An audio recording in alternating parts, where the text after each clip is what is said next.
എങ്ങനെ ഉമ്മാക്കുപ്പ നമുക്കൊക്കെ അറിയാം ഉമ്മയും വാപ്പയും വലിയ സംഭവമാണെന്ന്. പക്ഷെ എങ്ങനെ ഉപകാരം ചെയ്യണം എന്ന് നമ്മൾ പഠിച്ചിട്ടില്ല. നമ്മൾ ഇന്നത്തെ ചർച്ചയിൽ ഞാൻ വരാൻ പോകുന്ന ഭാഗങ്ങൾ അത് എന്തൊക്കെ ചെയ്തു കൊടുക്കാൻ പറ്റും, എന്തൊക്കെ ചെയ്താലാണ് ഉമ്മ മരിച്ചുപോയി, ആഗ്രഹം ഉണ്ടായിരുന്നു, അന്നൊന്നും ബോധം ഉണ്ടായില്ല, ഇനിയിപ്പോൾ എന്തെങ്കിലും ചെയ്യാൻ പറ്റുമോ, അതൊക്കെയാണ് നമുക്ക് ചർച്ച ചെയ്യാനുള്ളത്. മാതാപിതാക്കൾക്ക് ഉപകാരം ചെയ്യുക എന്ന ബിർറുൽ വാലിദൈനിയുടെ താരീഫിൽ മഹാന്മാർ പറയുന്നുണ്ട്. അതിനെ വ്യാഖ്യാനിക്കുന്നിടത്ത് ഉമ്മാക്ക് ഉപ്പാക്ക് ഉപകാരം ചെയ്യൽപ്പെട്ടതാണ് ഹംലുഹാ ഇൻദ ളഅഫിഹാ. ഉമ്മാക്കോ ഉപ്പാക്കോ സ്വന്തമായി എഴുന്നേറ്റ് നിൽക്കാനോ നടക്കാനോ കഴിയാതെ വരുമ്പോൾ അവരെ ബാത്റൂമിലേക്ക്, ബെഡിലേക്ക്, ഹോസ്പിറ്റലിലേക്ക് ചുമന്നു കൊണ്ടുപോകുന്നത് മാതാപിതാക്കളോട് ചെയ്യുന്ന ഉപകാരത്തിന്റെ ഭാഗമാണ്. ഹംലുഹാ ഇൻദ ളഅഫിഹാ. അവർക്ക് വയ്യാണ്ടാകുമ്പോൾ നമ്മൾ അവരെ എടുത്തു കൊണ്ടുപോകണം.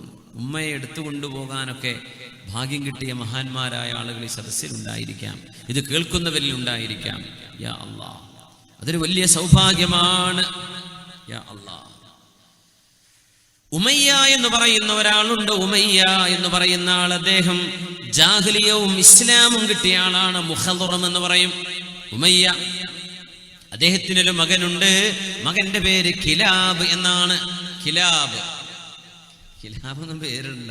കിലാബ് എന്ന് പറഞ്ഞാൽ നായകൾ എന്നതിന് അർത്ഥം. അന്നൊക്കെ അറബികൾ അങ്ങനെ മൃഗങ്ങളുടെ പേരിടും, പേടിപ്പിക്കുന്ന മൃഗങ്ങളൊക്കെ. കാരണം ഞങ്ങളൊക്കെ ധീരന്മാരാണ് എന്ന് ശത്രുക്കളെ പേടിപ്പിക്കാൻ വേണ്ടിയാണ് ഇവർ നമീർ, അസദ്, ഹംസ ഇതുപോലെയുള്ള പേരുകളൊക്കെ, സ്വഹാബിമാരുടെ പേരുകളൊക്കെ ഇടാം. ഇത് കിലാബ് എന്ന് പറയുന്ന താബിഇയാണ്. ഉമർ തങ്ങളുടെ കാലത്തുള്ള ആളാണ്, സ്വഹാബിയല്ല. വാപ്പ സ്വഹാബിയാണ്, ഉമയ്യ. കിലാബ് എന്ന് പറയുന്ന ഉമയ്യയുടെ മകനെ ഉമർ റളിയല്ലാഹു അൻഹു ഐലായുടെ ഗവർണറായിട്ട് നിയമിച്ചു. ഐല എന്ന് പറഞ്ഞത് ഷാമിന്റെ ഭാഗമായ ഒരു പ്രദേശമാണ്. ഐല ഗവർണറാണ്. നല്ല ദീനുള്ള ചെറുപ്പക്കാരനാണ് കിലാബ് എന്നവര്, റഹ്മത്തുള്ളാഹി അലൈഹി. പക്ഷെ ഒരുപാട് കാലായപ്പോ വാപ്പാക്ക് മോനെ കാണാൻ വല്ലാത്ത ആഗ്രഹമായി. മോനെ വരുന്നില്ലല്ലോ. ഇപ്പൊ ഗൾഫിലൊക്കെ പോയിട്ട് 4-5 കൊല്ലൊക്കെ നിന്ന് വരുന്ന ആൾക്കാരുണ്ടാവും. ഉമ്മയും വാപ്പയും ഒന്ന് കാണാൻ കൊതിയായിട്ട് യാ അല്ലാഹ് വല്ലാണ്ട് വിഷമിച്ചു പോകും. മക്കളെ കാണാൻ കൊതിയാകുമ്പോ മക്കൾ ഉമ്മയും ഉപ്പയെ കാണാൻ വേണ്ടി വരണം. അതിന് നമ്മൾ ചെലവഴിക്കുന്ന ടിക്കറ്റ്, അത് നമ്മൾ ചെലവഴിക്കുന്ന സമയം, അത് പുണ്യമാണ്.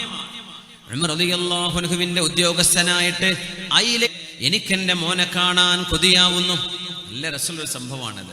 എനിക്കെന്റെ മോനെ കാണാൻ കൊതി. അദ്ദേഹം ഒരു കവിത പാടി, രസകരമായൊരു കവിത. ലിമൻ ശൈഖാനി ഖദ് നശദാ കിലാബാ കിതാബല്ലാഹി ലൗ അഖലൽ കിതാബാ أناديه فيعرض في إباء فلا وأبي كلاب ما أصابا إذا سجعت حمامة بطين واد إلى بيضاتها أدعو كلابا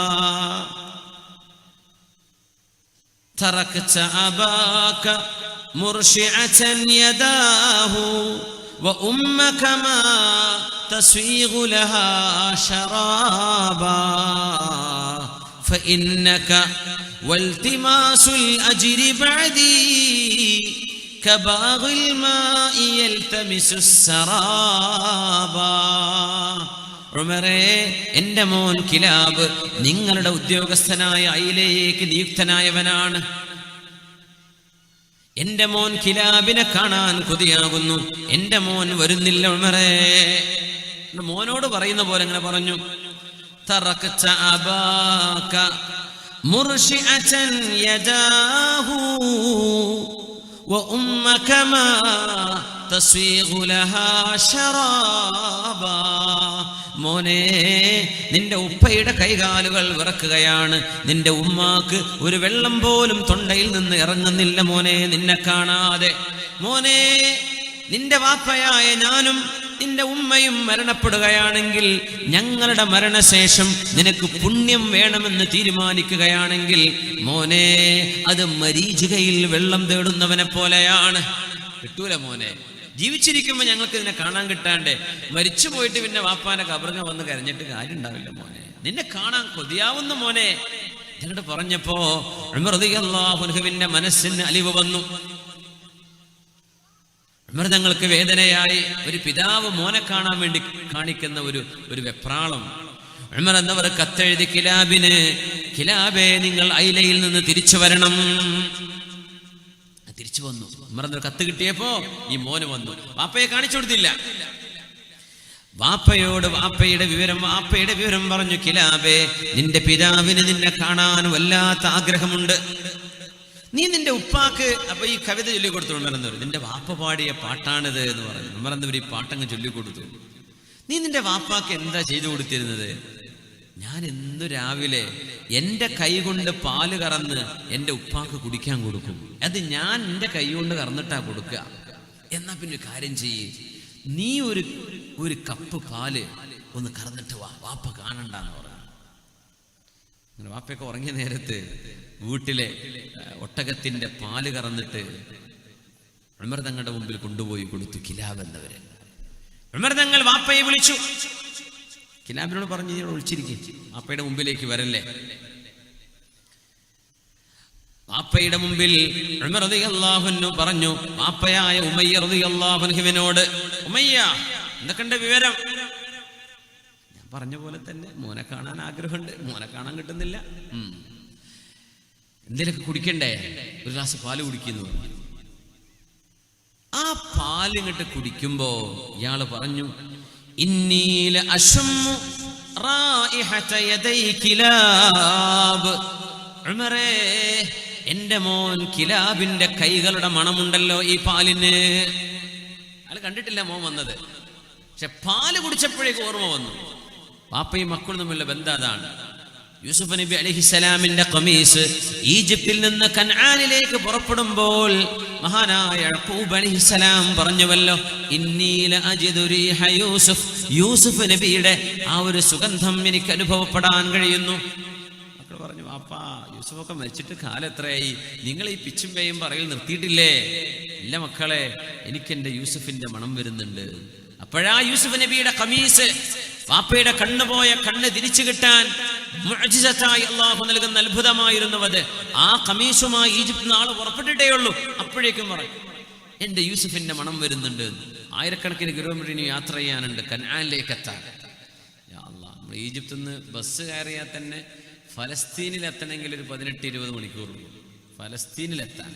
അവിടുന്ന് ഫലസ്തീൻ മുഴുവൻ ക്രോസ് ചെയ്യണം, ഒരു 6-7 മണിക്കൂർ അതെടുക്കും. അത് കഴിഞ്ഞിട്ട് ജോർഡാനിൽ കിടന്നിട്ട് വീണ്ടും ഒരു 10 മണിക്കൂറെങ്കിലും 7-8-10 മണിക്കൂറിന്റെ അടുത്ത് വീണ്ടും യാത്ര ചെയ്യണം മദീനയിലേക്ക് എത്തണമെങ്കിൽ. ഈജിപ്തിൽ നിന്ന് വിട്ടപ്പോഴേക്കും, അതായത് ഇന്നത്തെ സ്പീഡ് പോകുന്ന ഈ റോഡുള്ള കാലം, അന്നത്തെ യാത്രയല്ല. ഈജിപ്തിൽ നിന്ന് പുറപ്പെട്ടപ്പോഴേക്കും യാക്കൂബ് നബി, എന്റെ യൂസുഫിന്റെ മണം വരുന്നു. ഉമയ്യ എന്നവര് പാല് കുടിച്ചം പറഞ്ഞു, ഉമറേ, എന്റെ കിലാബിന്റെ കയ്യിന്റെ ഒരു മണമുണ്ടല്ലോ ഈ പാലിന്.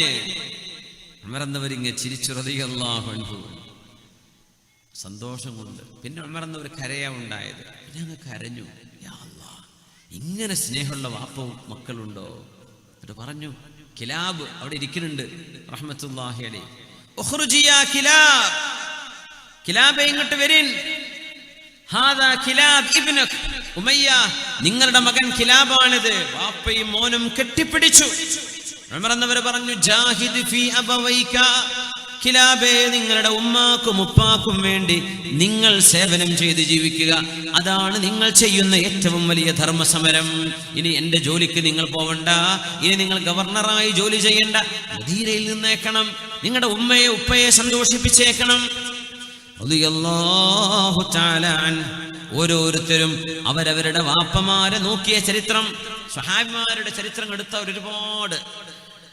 അബ്ദുല്ലാഹ് ഇബ്നു ഉമർ എന്നവരെ നോക്കിയത്, അബ്ദുല്ലാഹ് ഇബ്നു അംർ ഇബ്നു ആസ് എന്ന വാപ്പയെ നോക്കിയത്, ആയിഷ ബീവി റളിയല്ലാഹു അൻഹാ സിദ്ദീഖ് തങ്ങളെ നോക്കിയത്, ജാബിർ റളിയല്ലാഹു അൻഹു വാപ്പയായ അബ്ദുല്ലാഹ് ഇബ്നു അംർ ഇബ്നു ഹറാം റളിയല്ലാഹു അൻഹുവിനെ നോക്കിയത്, സഅദ് ഇബ്നു ഉബാദ തങ്ങളെ മകൻ ഖൈസ് ഇബ്നു സഅദ് എന്നവരെ നോക്കിയത്, അലി തങ്ങള് ഹസൻ ഹുസൈനാർ മക്കളെ നോക്കിയത് സുബൈർ എന്നവരും അവരുടെ മകൻ അബ്ദുല്ലാഹിബ്നു സുബൈർ എന്നവരും ഉള്ള ബന്ധം, അബ്ബാസ് എന്നവരും അബ്ദുല്ലാഹിബ്നു അബ്ബാസ് റളിയല്ലാഹു അൻഹും ഒരുപാട് ഭയങ്കരമാണ്.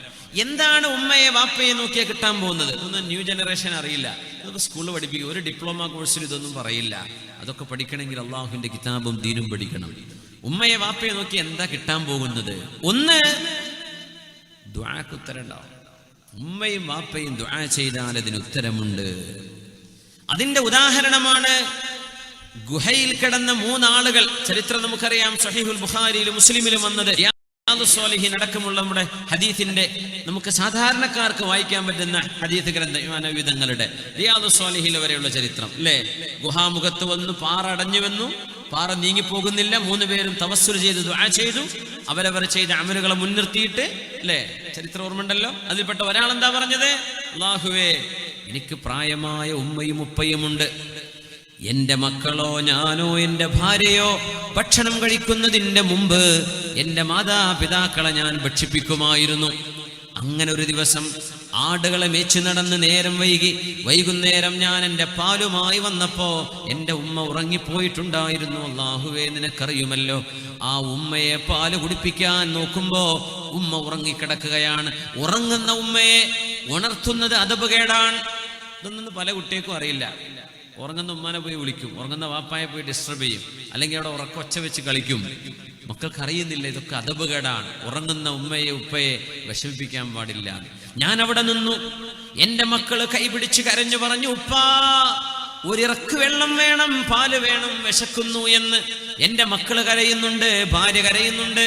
അവരാർക്കും കൊടുക്കാതെ ഞാനും കുടിക്കാതെ നേരം പുലരുന്നവരെ എന്റെ ഉമ്മയുടെ അരികത്ത് ഉമ്മ ഉണരുമ്പോൾ കുടിപ്പിക്കാൻ വേണ്ടി പാൽപാത്രവുമായി നിന്നിട്ടുണ്ടല്ലോ റബ്ബേ.